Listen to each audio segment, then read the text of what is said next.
एक साल हुए मैं भारत जोड़ो यात्रा पे कन्याकुमारी से कश्मीर तक पैदल गया। 4000 किलोमीटर।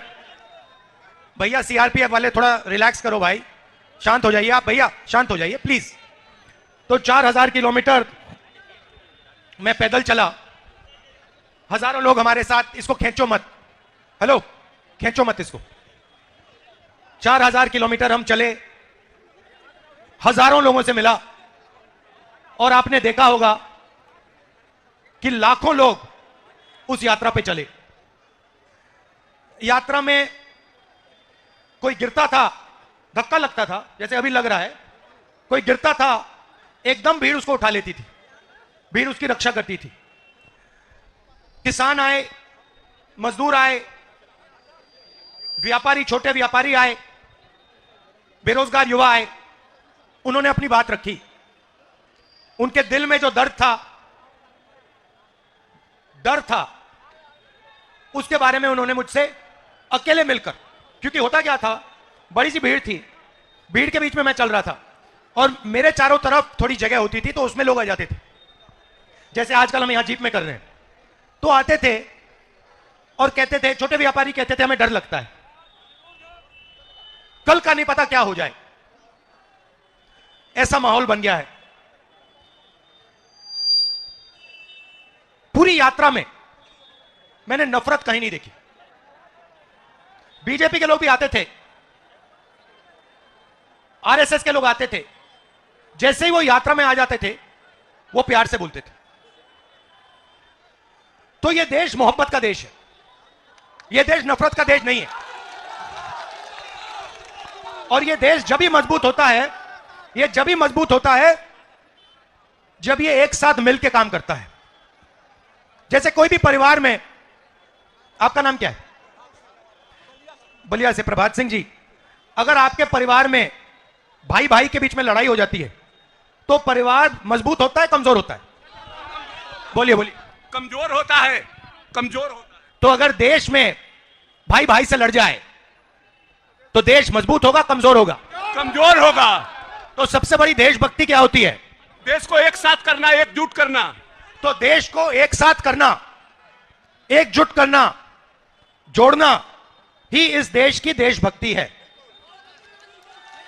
और सुनिए, देखिए, अजीब सी बात थी इस देश की, मैं आपको शक्ति बताना चाहता हूं। जैसे अभी मैं यहां आया, मंदिर में मैंने मत्था टेका, गंगा जी का प्रणाम करने आया हूं मैं। उसके सामने, गंगा जी के सामने, मैं यहां अहंकार से नहीं आया हूं, मैं सिर झुका के, सिर नीचे झुका के, ऐसे मैं गंगा जी के सामने आया हूं। वैसे ही जब मैं भारत जोड़ो यात्रा पे चल रहा था, मैं सिर झुका के, जो भी मेरे सामने आता था, मैंने अपनी टीम को कह दिया, आप इनसे पूछिए। भारत जोड़ो यात्रा से पहले इन्होंने मुझे पूछा, राहुल जी हमें करना क्या है? मैंने उनको कहा, देखो, यात्रा में बहुत सारे लोग मुझे मिलने आएंगे, गरीब लोग आएंगे, अमीर लोग आएंगे, सब के सब लोग आएंगे, सब बोलेंगे। जो भी आएगा उसे ऐसा लगना चाहिए कि मैं अपने घर आया हूं, अपने भाई से मिलने आया हूं, और प्यार से उसको अंदर, उसकी मुलाकात होनी चाहिए और प्यार से वो बाहर जाए। तो जब हम ये कर रहे थे, सुनिए भाई, शांत हो जाए, जब हम ये कर रहे थे, अरे भाई आ रहा हूं, नाम क्या है तुम्हारा? हाँ, राहुल है नाम तुम्हारा? नाम राहुल है? आ जाओ ऊपर, आ जाओ, आ जाओ, आ जाओ ऊपर, आ जाओ राहुल। तो जब हम चल रहे थे, हमें कोई थकान ही नहीं हुई। सुबह 6 बजे शुरू, शाम के 7 बजे खत्म होती थी, 12 घंटे चलते थे, कोई थकान नहीं। क्यों? क्योंकि देश की शक्ति हमारे साथ उस यात्रा में थी। क्या नाम है तुम्हारा? नाम क्या है तुम्हारा? यहां बैठ जाओ, आ जाओ ऊपर, आ जाओ। अरे आ जाओ भाई, बैग तो छीनेंगे वो, उनको भी अपना काम करना है। यहां बैठ जाओ। अब देखो, ये अब एक राहुल दूसरे राहुल से बात करेगा। अब देखो, देश में जो नफरत फैल रही है उसका मैं आपको कारण दिखाता हूं। राहुल, आप कितने समय से रोजगार ढूंढ रहे हो? सर हम 2018 में इंटर का एग्जाम दिए हैं, मगध यूनिवर्सिटी में 5 साल में 3 साल का ग्रेजुएशन 5 साल में करवाया, अभी तक भटक रहा हूं। और यूपी पुलिस का एग्जाम देने आया हूं। यूपी में 65 लाख यहाँ का फॉर्म गया है, सीट है मात्र 60,000।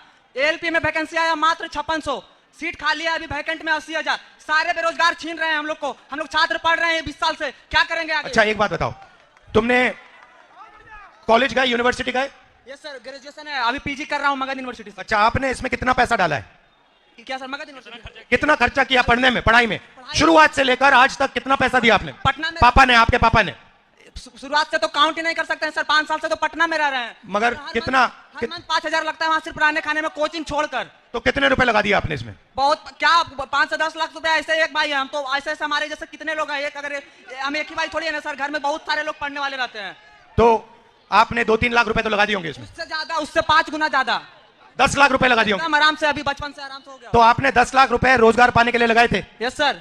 और अब आपको पता लगा कि 10 लाख रुपए प्राइवेट कॉलेजेस ने, यूनिवर्सिटी ने आपकी जेब से निकाल लिए और रोजगार नहीं मिल रहा है? नहीं मिल रहा है, नहीं मिल रहा है, नहीं मिल रहा। आपको क्या लगता है कितने सालों में मिलेगा आपको रोजगार? एक दिल की बात बताना चाहता हूं सर, जैसे पहले आज के 1 से 2 साल पहले आपके भारत न्याय जोड़ो की यात्रा के पहले कांग्रेस को लोग विलुप्त मान चुका था। आपने, हम कांग्रेस के कार्यकर्ता नहीं हूं, मैं इस देश का छात्र हूं, तो उस देश के नाते बोलना चाहता हूं। आज के 1 से 2 साल पहले कांग्रेस को लोग हल्के में ले रहे थे क्योंकि बीजेपी का मुकाबला नहीं कर सकता था। लेकिन उसके बाद जैसे आपकी भारत जाए जोड़ो की यात्रा स्टार्ट हुई है, लोग आपको मैच्योरिटी से गंभीरता से लेते हैं। नहीं सुनो, वो सब ठीक है, मगर अभी हम बेरोजगारी की बात कर रहे हैं। हाँ, तो आपसे उम्मीद, पूरा बात सुनिए ना सर, आपसे पूरा लोगों को उम्मीद है, बिहार के पूरा लोगों को उम्मीद है आपसे, हम जहां तक हम सुन के पाते हैं आपसे इस बार के इलेक्शन में पूरा उम्मीद है और चाहते हैं नरेंद्र मोदी की सरकार बदले और छात्र बेरोजगारों को हित। अच्छा, अब एक बात बताओ, आपको नोटबंदी से फायदा हुआ? नहीं सर, कोई फायदा नहीं हुआ। नोटबंदी से क्या फायदा होगा हमें? अच्छा, अच्छा, थैंक यू ब्रदर, धन्यवाद। अच्छा, नोटबंदी से यहाँ किसी को फायदा हुआ? करे बैग मिल जाएगा, बैग मिल जाएगा, अभी देंगे। ठीक है, तो देश में 2 सबसे बड़े मुद्दे हैं। कौन से मुद्दे हैं? बेरोजगारी और दूसरा बेरोजगारी और अब जहां भी देखो आपको 2 हिंदुस्तान दिखेंगे, एक अरबपति वाला और एक गरीबों का हिंदुस्तान। सही? अब देखो, ये मीडिया वाले, एएनआई वाले, ये सब टीवी पकड़े हुए हैं यहां पे, इनको देखो, PTI, ANI, India today, network 10, network 12, network 14, ये किसके हैं बताओ जरा?